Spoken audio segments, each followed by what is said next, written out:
Writing and journaling, two very powerful tools that we can use to help us deal with our daily struggles, help our mental health, and understand us a little bit better. Writing can be a very useful tool for mental health. So today, that's what I'm gonna be sharing with you. Hi, I'm Valkyria with an eye of intent, and today my intent is to share with you some strategies that I've learned and that have helped me use writing to improve my mental health. I am not a professional in mental health. Most of the information I know I've gathered over the years with my therapist, my psychiatrist, research in psychology, and a lot of talk with my neurodivergent friends. Each person has different needs.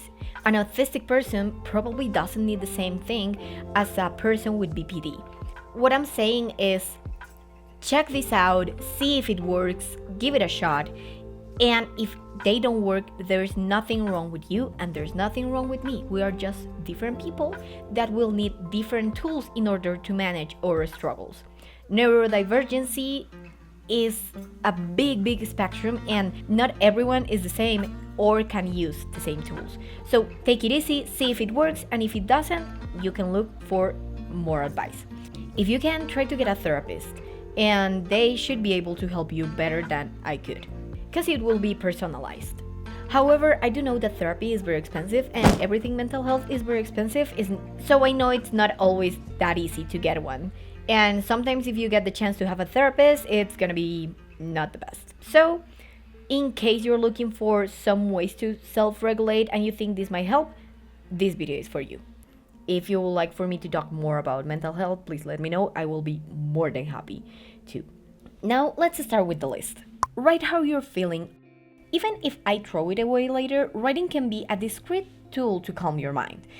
If you're a bit over the top and worried someone will read it, you can do what I did and create your own alphabet so nobody can read what you are writing. This writing down your feelings allows you several things. First, it allows you to record how you're feeling in a certain situation and later analyze it once you reread it. Sometimes I don't reread anything because the main purpose is to just get off this sadness or anger or whatever thing I'm feeling that is making me feel uncomfortable, and I just let it go in the writing. While I'm writing, more often than not, I get to understand my feelings better, and it helps me stay present. If I am in the middle of a uncomfortable situation, probably I won't be able to write it right that moment, but as soon as I can, I will write it down to understand how I'm feeling and act accordingly to that. When I write in the morning, I notice that the days tend to feel better. Something I love to do for those morning writing sessions is forcing myself to write even if I don't know what to write. Sometimes it turns into me literally writing, I don't know what to write, but I promise I'll write something, or eventually once I run out of ideas, I just scribble something like those scribbles you used to do when you were a child and you wanted to write, but you had no idea, so they were just scribbles, something like that. In the end, it always turns into something that either calms me or helps me feel better and or understand how I feel about something. Think of a story of a character that overcomes whatever I can't process. I often think of my stories as a way to give my mind the space it needs to work through things that I can't always process on my own. It's always easier to solve someone else's problem than your own because when you're on the outside, you don't carry the same emotional weight. You can see things more clearly. So some of my stories are essentially just me trying to work through something that I'm facing. The character tends to be like some self-insert, especially at least in the emotional aspect. More often than not, it's in a fantasy setting, or they're older than me or younger than me, and like their environment is not my exact environment, but emotionally we are in a very similar situation. They're not quite me, and that allows me to step back and look at the problem from different angles. I can feel their emotions, think about mine, and search for ways to deal with things I might not have considered before. Writing allows me to see things I miss when I'm too close to the issue. Sometimes the villains in my stories are far worse than anyone who's ever hurt me in real life. And that contrast helps me realize that in reality, the people who've hurt me might not be as bad as I thought. And if they are, I get to work out how I'd like to react without the pressure of real life emotions.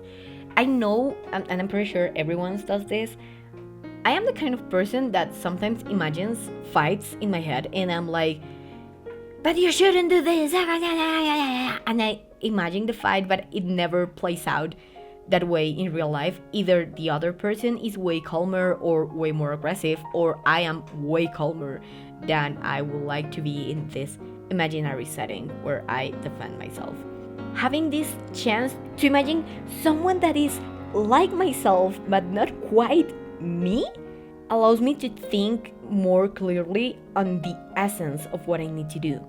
Sometimes that is accepting I messed up and ask for forgiveness and be like, hey, look, I did this, I'm really sorry, I'm gonna work to get better, and I'm really sorry this hurt you in whatever way happened, depending on the situation. And other times I'm like, wait, no, I should put a limit here because this is not right, this should not be happening, and it's my responsibility to let the other person know where my limits are and tell them when to stop doing something. That has helped me a lot. I had like really, really big fight with someone very close to me, and I created a whole story.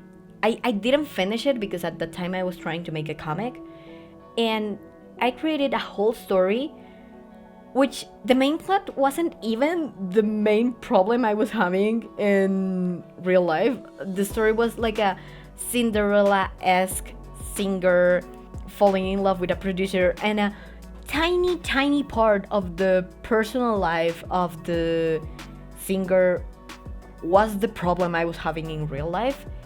And that story helped me tons to process that emotion, understand that the other person was human and I was forcing them in my head to be perfect, and nobody's perfect.